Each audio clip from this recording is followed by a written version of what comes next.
एकनाथ शिंदे होणार, त्यानंतर आता तुम्ही पण हे वक्तव्य केलंय, काय नेमकं बाकी? कारण सत्ताधारी म्हणताय की 2029 पर्यंत वाट पाहावी लागेल, भाजप म्हणताय.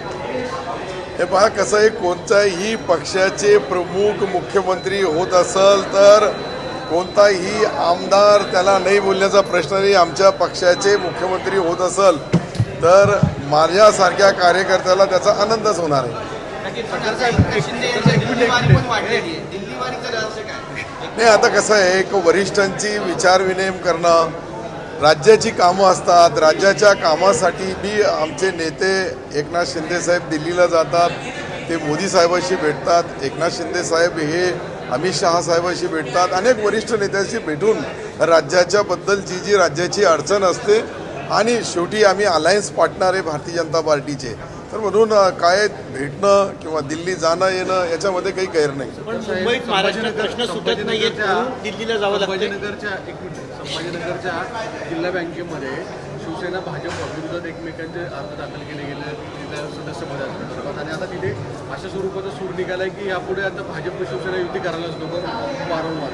तुम्ही पण यापूर्वी त्याच भूमिकेवर ठाम नाही, पहिले मी माझी भूमिका होती, नंतर सन्माननीय मुख्यमंत्री देवेंद्रजी आणि एकनाथ शिंदे साहेबांनी आम्हाला सर्वाला आदेश दिला का युतीमध्ये जे जे ठरवतील ते युतीचे नेते जे ठरवतील त्याप्रमाणे खाली अंमलबजावणी करा. नाही, पण जिल्हा बँकेच्या आता इलेक्शनमध्ये तिथंही सन्मानपूर्वक दोन्ही पक्षाची युती झाली तर होऊ शकते, त्याच्यामध्ये कुठेच गैर नाही आहे. दोन्ही पक्षाच्या नेत्याला विश्वासात घेऊन ती युती होऊ शकते. मात्र दुसरीकडे नाशिक बाबत जे काही सध्या विधान परिषदेच्या जागेवरनं रसिके सुरू होती, अजूनही त्या ठिकाणी भाजपकडनं जे फुटलेले बंडखोर उमेदवार आहेत त्यांनी माघार घेतलेले नाही आहेत. 2 वेळा दोन्ही पक्षाचे संकट मोचक त्या ठिकाणी जाऊन आले, मात्र तोडगा निघालेला नाही आहे. कुठेतरी शिवसेना मंत्र्यांमध्ये नाराजी आहे की या संपूर्ण षडयंत्रामागे भाजपचाच हात असल्याचं, आणि ही नाराजी त्यांनी एकनाथ शिंदेकडे बोलून देखील दाखवलेली आहे. नाही, मला असं वाटतं की अशी काही नाही आहे. मला आता जी मी नाशिकला गेलो, नाशिकला जाऊन दलाडे साहेबांशी भेटलो, त्यांच्याशीही चर्चा केली जाताना, आणि चर्चा केल्यानंतर त्यांनी सांगितलं की ही शक्यतो आता भारतीय जनता पार्टीचे बंडखोर गीते साहेब हे मला असं वाटतंय की ते माघार घेतील आणि हा तिढा सुटल. पण नाराजीबाबत काय? कारण शिवसेना मंत्र्यांमध्ये जी नाराजी आहे ती जे अपेक्षित होतं की नाशिकमध्ये या संदर्भात गोष्टी होणं ते अद्याप झालेलं नाही आहे. नाही, नाराजगी हा शब्द तुम्ही जे बोलू लागले, ही नाराजगी साहजिक. ज्या वेळेस माझ्या मुलांनी फॉर्म भरला होता तर संभाजीनगरमध्ये बी ती नाराजगी झाली होती. शेवटी जी आमच्याकडे परिस्थिती आहे तीच आता नाशिकमध्ये आहे. मला वाटतं का नाशिकचा तिढा लवकरात लवकर एकनाथ शिंदे साहेब आणि देवेंद्रजी सोडवतील. फॉर्म आहे हा कुठेतरी उडवण्यात आला आहे, आणि पुन्हा एकदा आपण म्हटला होता की महायुतीत आम्ही लढणार आहोत, युती ही अवैध राहील, कुठेही त्याला मिठाचा खडा पडणार नाही.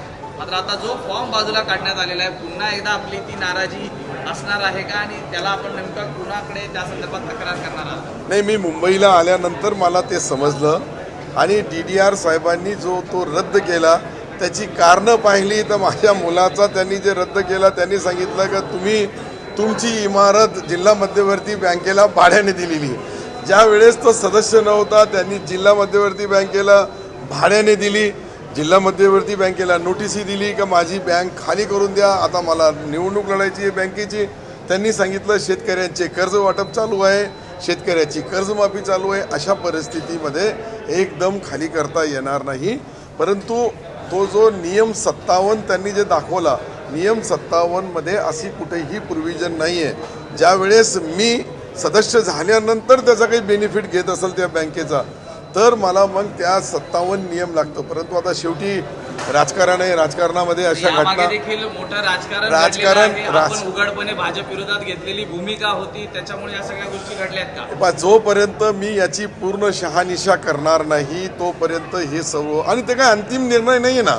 आता याच्यासाठी अपील आहे, अपीलमध्ये तो फॉर्म 100% गृहीत धरला जाईल. पण तिकडेही शिवसेनेच्याच उमेदवारांचे फॉर्म गहाळ केले जात आहेत, त्यामुळे कुठेतरी संशयाचं वातावरण आहे. आता संशयाच्या वातावरणाचा जो आहे याचा निर्णय आम्ही मुख्यमंत्री देवेंद्रजीला सांगू, आम्ही तोच निर्णय एकनाथ शिंदे साहेबांना सांगू. आणि देवेंद्रजी ॲडव्होकेट आहे, ते वकील आहे, त्यांना 2 मिनिटात हा मुद्दा समजला का ते त्याच्यामधला मार्ग काढू. सांगण्यासाठी मागच्याच आठवड्यात आपण एकनाथ शिंदेची भेट घेतली, देवेंद्रजींची भेट घेतली, पण तरी सुद्धा हेच प्रकार पुन्हा पुन्हा होत आहेत. आता याच्यामध्ये मूळ मला असं वाटतं का याच्यामधला गाभा जो आहे तपासल्या जाणार नाही की कोणी केलं का करायला लावलं का झालं, हे सर्व जोपर्यंत पाहत नाही तोपर्यंत बोलणं उचित होणार नाही.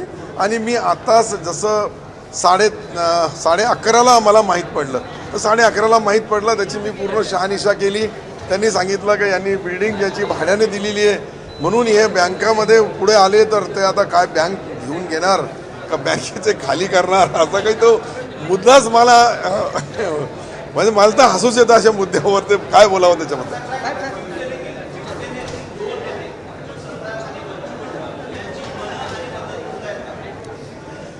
एक लक्षात घ्या, पक्षाच्या बाबतीत आमची दोघांची मतं एक आहे, मनं एक आहे. पक्ष आमचा शिवसेना आहे, निशाणी धनुष्यबाण आहे, नेते एकनाथ शिंदे. हे जे आता समजा मला माझ्याकडून काही भावनेच्या भरामध्ये मी काही बोललो तर आम्हालाही आमचे कान आमचे मुख्यमंत्री उपमुख्यमंत्री महोदय बोलतात, आम्हाला सांगतात का युतीचा धर्म पाळा.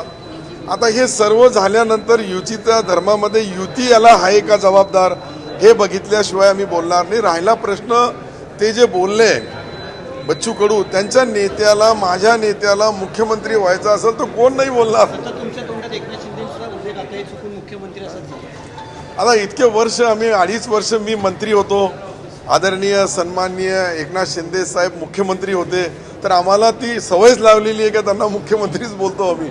असा काही हेतू पुरस्कार कोणाला त्याच्यामध्ये काही बेनिफिट मिळत असा नाही. ते उपमुख्यमंत्री आहे, पहिले मुख्यमंत्री होते, आता 1-2 शब्द अजून पुढे लागले, उपमुख्यमंत्री झालेले आहे. तर असं काही राजकारणाच्या बाहेर नाही आहे.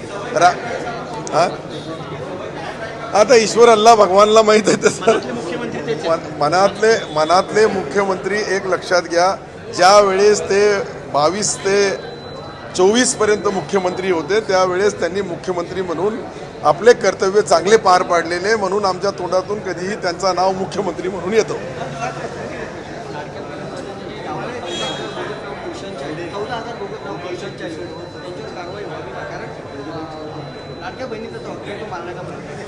याच्यामध्ये लाडक्या बहिणीचे जे अवैध झालेले जे अर्ज आहे ते तपासण्याचा काम सरकारने केला. त्याच्यामध्ये जे तपासल्या गेले, ज्यांची KYC झाली नाही, जे परिपक्व नाही, ते बाजूला काढले.